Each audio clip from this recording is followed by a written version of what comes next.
Hello and welcome to the 90s, week by week, where we are taking a look at every week in the decade that was the 1990s. I'm your host Brandon, talking to you from Grubby's Private Bar. Let's take a look back at a week in 1990. At the end, I'll talk to a guest and get their unique perspective and experiences on the things mentioned in the show. In this episode, we'll be covering January the 7th through January the 13th in the year 1990. Let's start by taking a look at the music that was popular during this week. Every day from January 7th to the 13th, Another Day in Paradise by Phil Collins was the top song. And these were the top 10 songs for the week. Number 10, Just Between You and Me by Lou Gramm. Number 9 was With Every Beat of My Heart by Taylor Dayne. Number 8, Just Like Jesse James by Cher. Number 7 was This One's for the Children by New Kids on the Block. Number 6 was Everything by Jody Watley. Number 5 was Don't Know Much by Linda Ronstadt and Aaron Neville. Number 4, How Am I Supposed to Live Without You by Michael Bolton. Number 3 was Pump Up the Jam by Technotronic featuring Felly. Number 2 was Rhythm Nation by Janet Jackson. And number 1 was Another Day in Paradise by Phil Collins. The DOC by The DOC and the Doctor was the top rap song for the week of January 13th. And the top country song was It Ain't Nothin' by Keith Whitley.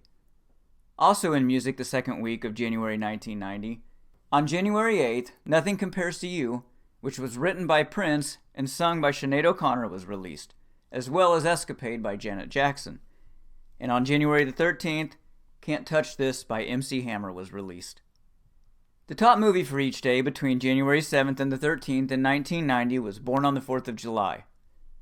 And the top 5 movies for the weekend of January 12th were number 5, Always, number 4, Internal Affairs, number 3, Tango and Cash, number 2, War of the Roses, and number 1, Born on the 4th of July. Movies released this week included Ski Patrol and Internal Affairs. In television, the top 10 shows for this week were number 10, Dear John. The episode title was Breaking Up is Hard to Do. Number 9 was the NFC Championship Game post-game show. Number 8 was Empty Nest with the title Harry's Choice. Number 7 was 60 Minutes. Number 6 was Golden Girls with the title Great Expectations. Number 5 was A Different World with the title Here's to Old Friends. Number 4 was Cheers, which was a rerun this week. Number 3 was The Cosby Show. The name of the episode was Cliff's Nightmare. Number 2 was Roseanne with the episode title One for the Road. And number 1 was the NFC Championship Game, where the 49ers beat the Rams 30-3.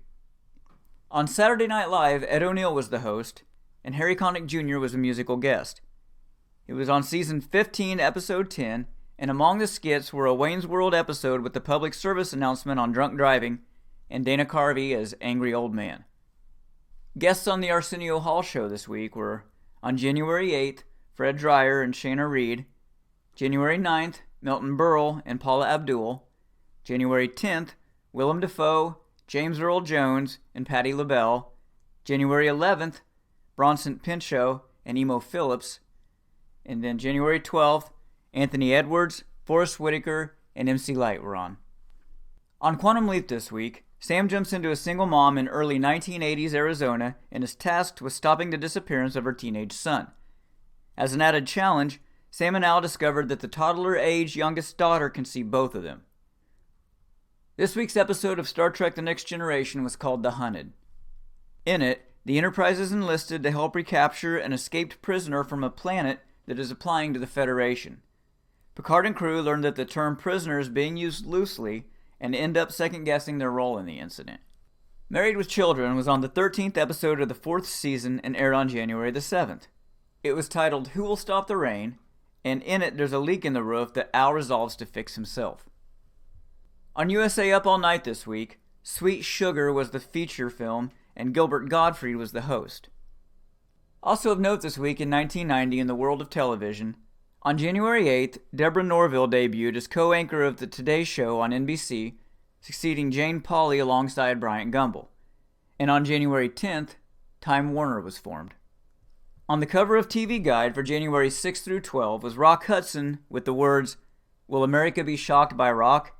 TV takes a candid look at the late actor's life." At the top was the subtitle Q. What do these stars have in common? A. They've all been zapped by TV Guide. On Days of Our Lives this week, Patch, with the aid of Jack and Isabella, attempts to free Kayla, who is being held captive by Victor on a yacht. Shane eventually comes out of his coma and finds out that Kimberly was the one that shot him. In the sports world, the NCAA approved random drug testing for college football players this week. The cover of the Sporting News featured a large baseball in the center with the words, "A whole new ball game. Free agent signings and major trades have rearranged baseball's power structure." In each corner, a Major League Baseball player was pictured. The top book for each day between January 7th and 13th was Daddy by Danielle Still. The cover of People magazine for this week had a large picture of Princess Diana to the right and Jane Pauley, Tom Selleck, Zsa Zsa Gabor, Rob Lowe, and Oprah Winfrey in smaller boxes across the middle. In big letters it said, "Who's in and who's out in 1990." And at the very top it said, "The annual readers' poll." Subtitles on the cover were, "If you were die, would you fool around? You viewer, she Jane. How do you feel about losing her? Is Tom Selleck more than just a pretty face? Would you rather face the music than Zsa Zsa? Has Rob Lowe got away with figures? And is the light Oprah the right Oprah?" On the cover of Transworld Skateboarding magazine was Kevin Harris with the words, "Pro Spotlight." On the cover of the January 8th issue of Time magazine was a row of tanks with the words, "When Tyrants Fall." Underneath it were the words, "Romania, a firing squad for Ceausescu," and "Panama, into the line for Noriega." On the cover of Rolling Stone magazine for January 11th was a picture of Tom Cruise with the title, "Tom Cruise, Nobody's Fool." Subtitles were Springsteen, Life After the E Street Band, East Berlin, PJ O'Rourke at the Wall, and David Byrne, the new Mambo King. On the cover of Spin magazine for January 1990 was the band Motley Crue with the words, "Crue Stories, on tour with Motley Crue." Other subtitles were Bogota, the journalist takes on the drug lords, Just Say No Sex, the pro-life brainwashing of America's teens, and How Rock and Roll Will Save the Planet. On January 7th, the Tower of Pisa closed over leaning concerns. Now that we've gotten through the events and pop culture of the second week of January 1990, let's bring on our guest. With us tonight is Liz All. Liz's son and my son are friends, and we live very close together. How are you tonight, Liz? I'm great. How are you? I'm great, thank you. So, Liz, the easy question here first. Okay. It's Friday the 12th, January 1990. What are you probably doing? Probably hanging out, having a slumber party with a couple friends. What did you guys do at slumber parties in 1990? We probably prank called people, tried to eat my brother's food out of the freezer. How many siblings do you have? I have 5 older brothers and Wow. sisters. You're the youngest? I'm the youngest. Wow. In 1990, there was only 3 of us in the house. Mm-hmm. So my older brother is 7 years older than me, so he was in high school. And so he hated me and my friends. So you had a lot of like pop culture influence coming down Yes. from exposure, just from being around. Yep. Prank calls. What kind of prank calls? Like Bart Simpson type prank calls, or? We had this place called, it was like a little, you can go get candy and ice cream. It's like a custard place that we would always call and prank them. And I don't know why. I think all the older teenagers worked there or something. Did they ever Star 6 you? Is that the one where you call back? Was that I don't think that was, did we have Did it that happen yet? yet? See, I don't think so either. I think that probably didn't come around until a couple years later. Yeah, I don't think so. No. And Caller ID was probably a couple years after Oh that. yeah. And if we had that, if I had that, we got that later. Anyways, so. Did you own any of the top 10 songs from this week? On cassette single? I'm pretty sure I owned. No, I know I owned New Kids on the Block. And Pump Up the Jam. Yeah, you owned Pump Up the Jam? Yeah. So in 1990, CDs were just becoming a thing, right? In 1990, so you probably didn't have a CD player yet, especially if you were in the 6th grade. Nope. I didn't get one till like 92 or 3 or like 8th grade. I remember. Yep. It was my first CD. Same year I did, probably freshman year. Okay, so those 2 songs. Yeah, I think that was it. Did you know that Prince wrote "Nothing Compares to You"? No clue. I mean, do you have an affinity for the song to begin with? Yeah, I mean, I loved like the it. song, really? Does it make it cooler, or does it Way cooler? Yeah. So the top book for this week was Daddy by Danielle Still. Did you ever read it? No, that would have been too mature for me, but my mom did, I'm sure. Yeah, she's in Danielle Still. I just remember seeing Danielle Still books everywhere. Yeah. Yeah, this one had a good run. Like, it was the top book all last episode, and was... Sounds familiar. I was like reading The Babysitter's Club and stuff. Or in the 6th grade? Is that too young? I have no idea. Yeah. I think it was The Babysitter's Club, The Girls of Canby Hall. They were like girls that lived in a boarding school. So yeah, that's what I was reading in 6th grade. I wanted to be them. So Wayne's World took place in a Chicago suburb, and you're practically from a suburb of Chicago. This week's skit had to do with drunk driving on Saturday Night Live. Who are you riding with, Wayne or Garth? Sober, of course. Like, did you watch Wayne's World? I did. Who'd you like better, Wayne or Garth? Garth. Probably Garth. Probably Garth. So on the cover of People magazine was several questions, and one of them was, is Tom Selleck more than just a pretty face? Is Tom Selleck more than just a pretty face? No. He's just a pretty face? He was to people back then, never to me. You didn't really... I think my mom thought he was a pretty face. She liked Tom Selleck. Did she watch Magnum? Probably. Yeah. But for me, in 6th grade in 1990, no. He wasn't on your radar? I don't think so. I don't remember him being... Who was on your radar, actually, as a 6th grade? Did you have a 6th grade crush on any celebrity? Probably, well, New Kids on the Block. Which one? Danny. So that was your 6th grade. Actually, that was a question I had down there. I think that was my crush. Mm-hmm. Danny. Did you play any sports in the 6th grade? Yes. I played soccer. Soccer? And I was in dance. Soccer and dance. Yeah. School sanctioned or independent? Yeah, no, it was, I was still, like 6th grade was still elementary school, but we had, no, it was like cities. I played for the city, like the league. Did you have a sports hero in 1990? Bo Jackson, probably. Bo Jackson, Bo Nose. Bo Nose. I had the shirt. I want to say that was around that time. It was a shirt, and it was like Adidas or maybe Nike. It would have been Nike. I'm not sure. And it was Bo Nose. I remember I loved that shirt. Yeah. Awesome. Bo Nose. Or Michael Jordan. Yeah, because you were up around Chicago. Yes, and the Bulls, like, that was when they were really good. Yeah. Yeah, they were starting their dominance of the 90s. Mm-hmm. Would you go back to 1990 if you could? No. Because of your experience with it, or just because of what 1990 entailed? My experience of that year. Yeah, specifically. Well, middle school sucks. Oh, 6th grade, you're awkward, yes. Weird. I had glasses that were too big for my face. You should see a 6th no grade style. Yeah. It was not fun. Did you watch Full House? Oh, yes. Loved it. One of your favorites? So that I wanted to say it was after school, right? Mm-hmm. Would have been on after school. Yes. So this probably helps me clarify for the audience too why I pick certain shows that I give the summary of. I give the summary of the ones that I like because that was my experience with 1990. But I want to try to touch on some of the others that everybody else liked in this part of the show. Yeah, I watched Full House. I think I watched almost like every day. I did not like that show at all. No. And I thought the acting was terrible. Oh. It's probably going to get me a lot of hate. But I watched the... Uncle Jesse?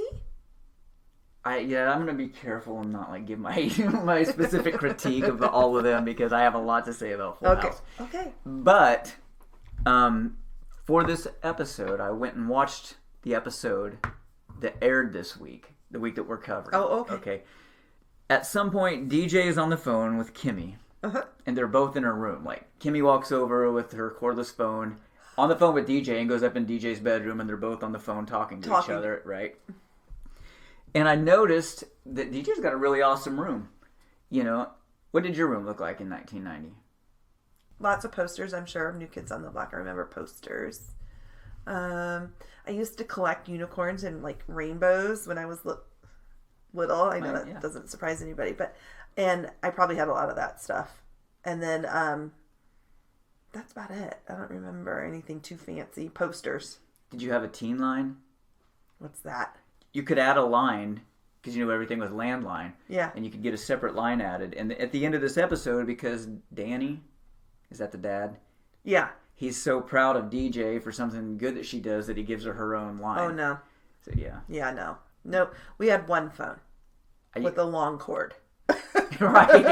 Yeah, but I don't even know how that worked though. You had two separate landlines, and I don't know if you wired one phone up to one and the other. I don't know how that worked. I don't know. I know. I mean, not too far after that. I'm sure I got it. I remember having like in 8th grade my own phone in my room. So, but not in 6th grade. But not your own phone number. Oh no, Right. it was her own phone. Yeah, she had her own phone number. It was like a teen line. They called it a teen line back in the day. Think about how awful that sounds like right now, imagining what I would do. Our kids have their own phone numbers. Oh, yeah. Like, I never even thought about that. Yeah, right. Yeah, they got their own phone and everything. And I'm sitting there going, I can't believe she got her own phone. Yeah. Can you imagine if we did, though? We would think we had all the Oh, my liberty and the gosh. freedom in the world. Yeah, they have. How many of the top 5 movies have you seen? Okay, so I'm not a movie person, and I don't even think I was back then. I've not seen any of them, but I remember them. Do you know what I mean? Yes. Like, I remember Always. Wasn't it like a pilot? Yeah, I didn't remember it. I went and watched the trailer of it when I was researching. Okay. I remember something about flying a pilot. And then I know Born on the 4th of July. Was it bad? It was like a rated R. Yeah, because it was a war veteran come home, and yeah, it was pretty traumatic for me really at that age to watch. Yeah, I didn't watch it, but I remember it. So no, I didn't see any. I don't feel bad because I only watched one of them. Those were the top 5, huh? Yep, those were the top 5 in 1990. Home Alone was still down there in like the top 10, I think, somewhere. Oh, okay. And so yeah, there was Little Mermaid was in the top 10, but I'm just going with the top 5. Yeah, none of those I watched. On Saturday, January the 13th, there's a decent chance that I was watching USA Up All Night. On this particular night, it was hosted by Gilbert Gottfried and centered around a movie called Sweet Sugar. Did you ever watch USA Up All Night? No. Not familiar with it? You know what it was? No, I don't even know what it is. Well, you probably shouldn't have in the 6th grade. Because it was like racy B movies. And it was on the USA Network. And it would come on at like 11 p.m. or pretty late. And like you would have Gilbert Gottfried or... See, that's too bad because I was going to have you do your Rhonda imitation. Sorry, I don't... Did you play video games? Did you have a Nintendo? No, I didn't have a Nintendo. Okay. I would play like my nephews did. So, I had 5 older brothers and sisters. So I had like nieces and nephews like my age or maybe a year or two or a few younger than me who were like my cousin, like 8. Like I hung out with them like they were my cousins, but I was their aunt. They had Nintendo and I would play that on occasion. But Do you remember what you played? Like what it played? Super Mario Brothers. I remember playing that. There was another one. Duck Hunt or Zelda. Yeah, Duck Hunt. Look, yeah. Hogan's Alley. Yeah. Maybe. That sounds familiar, but that's it. No, I didn't play a lot of video games in 1990. I had a teacher in middle school that seemed to be obsessed with Jane Pauley and even had us give a presentation on class material as if we were a news broadcast. Who do you remember being the dominant news anchor when you were in the 6th grade? Like, who did your parents get their news from? Did your parents watch the news? Yeah. And do you remember who they were watching? I always remember Dan Rather. Dan Rather? Yeah. What channel would it that? I have no idea. But we would get Chicago news, and so it was either like WGN. We watched WGN, a lot of WGN. We got that down here. But I always remember like them watching like that 60 Minutes, or I don't know if it was 60 Minutes or not. Probably. Yeah. Because it was in the top 10 of the TV shows. That's where in the newspaper. So going back to the cover of People magazine and the questions that they were asking, one of them was, if you were Princess Di, would you fool around? If you were Princess Di, would you fool around? Would you have fooled around? Yeah. Because, like her options, or because Charles was a jerk? All of the above. Yeah. She had options and Charles was a jerk. Right. And he wasn't very attractive. Well, yeah, I mean, it's probably position. And it was like a forced marriage, right? I don't remember. I think so. I don't remember. I have, when I get to the episode, though, in a few years, I have a very distinct memory of the night that she died. Oh, me too. Yeah. She wouldn't do that. Or she wouldn't have fooled around on him, though. They did a good job of marketing her. I mean, she's probably right. She wouldn't. God bless Not her Princess soul. Di. Right. Did you watch A Different World? Yes. You did? Yes. I love that show with Lisa Monet. Yes. Yes. For the first season or two, right? She was, I don't know, but I loved her in that She was show. off by 1990. Yeah. She's I watched it. It was one of my favorite shows. So on A Different World this week, Ron, you remember Ron? He was like Dwayne's roommate. Mm-hmm. Ron calls somebody Mr. Wall Street Journal Breath. If you were Mrs. Some Publication Breath in 1990, which one would it have been? What were you reading? What was I reading? Yeah, like did you? You were in the Magazines? 6th grade, yeah. So you may not have like been reading Teen? magazines. Wasn't there like a teen? There was a lot of teen. Yeah, I read teen. My mom got People, so I would look at her People all the time. Was it 17? Mm-hmm. But there was a couple magazines that were like teen related that I liked. Star? No, that's a... How'd you have access to them? I mean, we had a 7-Eleven we'd walk to and go get stuff. It was like 2 blocks away. in this week's episode of Married with Children, Bud had his jeans tight rolled. Did you tight roll your jeans in 1990? Yeah. When you were in the 6th grade? With my Guess jeans, probably hand-me-downs, and a pair of Keds, possibly. Would that have been in 6th grade? I can't picture Keds. All I remember is K-Swiss. I had those too. And I had Tretorns. Have you ever heard of Tretorn? Tretorn. Tretorns. Mm-mm. They were like a preppy, like, Keds. You know, like a tin. I don't know how I had those and how I remember that. But yeah. What was your hairstyle choice in the 6th grade? Curly. I had like a perm. So I would get a perm because you didn't want a perm. And I had bangs. And I would curl the bangs. And I would have the curly hair. Or sometimes I would wear it up. Yeah. And I had glasses. Oh, it was awful.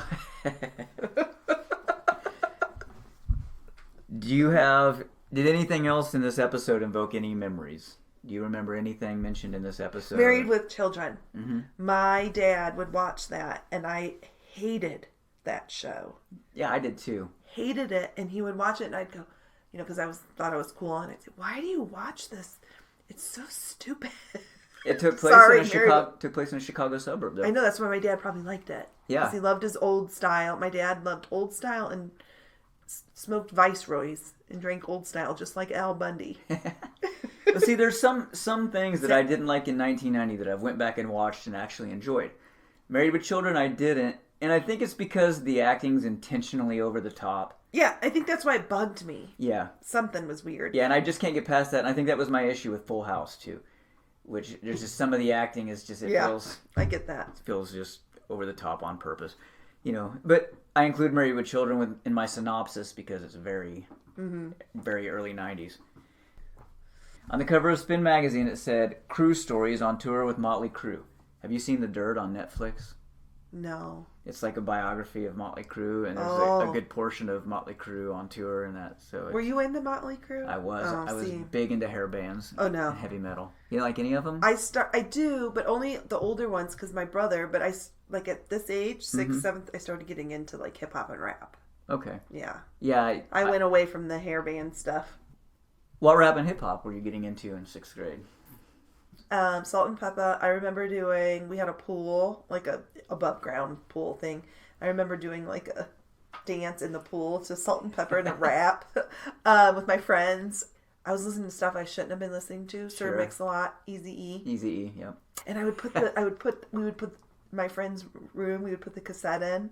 And then we'd be like, oh, she's coming, Mom's coming. We would have to turn it off because it was bad. Oh, yeah. No way could we listen to that.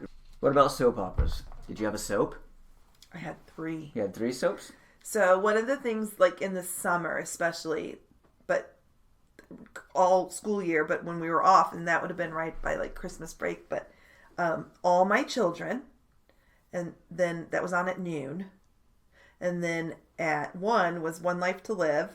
And then at 2 was General Hospital. Gee whiz. And then at 3 was like, I think Judge Wapner, like People's Court. Right, yes. The music yeah, was. I'm serious. And so I watched, when I was off school, I loved watching all those soaps. My mom watched All My Children since I was little. And so that's all I knew was All My Children. So I don't know. The only people that I know characters from, the only shows I know characters from is Days and maybe a couple from Young and the Restless. So That's I'm not mine. So do you know who Erica Kane is? I do not. All My Children. She's like the longest living soap opera actress ever. Is she your favorite? Well, I mean, yeah, she's not there anymore, but yeah, because she was on it like the whole time for like 40 years. Yeah, because that's what I was going to say was I don't know any characters off those shows, but I was going to ask you who your favorite was. Yeah, probably her. Did you watch it with your mom? Yeah, she let me watch All My children. I think for some reason, of all the things that our parents wouldn't let us watch in the 80s and 90s, soap operas got a pass. But my mom called them her stories. Yeah. So she had to watch her stories. Because soap opera had negative connotations? Yeah, I don't know. We didn't call them soap opera. I don't know anybody that at some point wasn't touched by soap operas. Yeah, I remember I would lay and watch on the couch for 3 hours just to watch 3 hours of soaps with commercials, mind you. Right. if you got sent home sick from school with the flu, what did you watch? That's what I did. You watch soaps? Mm-hmm. You watch like reruns of The Love Boat or anything like that? Oh, I'm sure. MTV. See, I didn't have MTV. I was a small town and I'm trying to think. I remember having MTV at some point. I think I watched like that kind of stuff because we only had like one TV, so I could only watch MTV when my parents were home. Right. And I was home from school. Yeah, I didn't have MTV on steady rotation until probably like 92. Okay. 92, no, 93. I think I was younger because my brother was older and he loved MTV. And I remember watching a lot of MTV. I can picture the Hangin' Tough video. Janet Jackson's Rhythm Nation, I can tell you right now they were doing. They were all wearing black, and they were all like, "It's a Rhythm Nation." Yes. I know the whole song. I can do the dance. Well, and I think Escapade hits the charts here soon in the next couple weeks. Yep. Janet Jackson's somebody that kind of she's cool. Transcended different eras of music. Yeah. She went from there to That's the way love goes in she's the mid-90s. All around. Yeah. All right. Well, thank you, Liz. You're welcome. For coming by. Had a good time. Yeah, me too. Thank you. And thank you as well for hanging out with us for this episode of the 90s Week by Week. Be sure to subscribe to us on YouTube or follow us on whatever audio service you are using to be notified of new episodes. If you'd like to keep up with us on the various social media platforms, you can find links to all of them at the90sweekbyweek.com. There you can leave comments and questions, as well as take part in polls and contests. Till next time.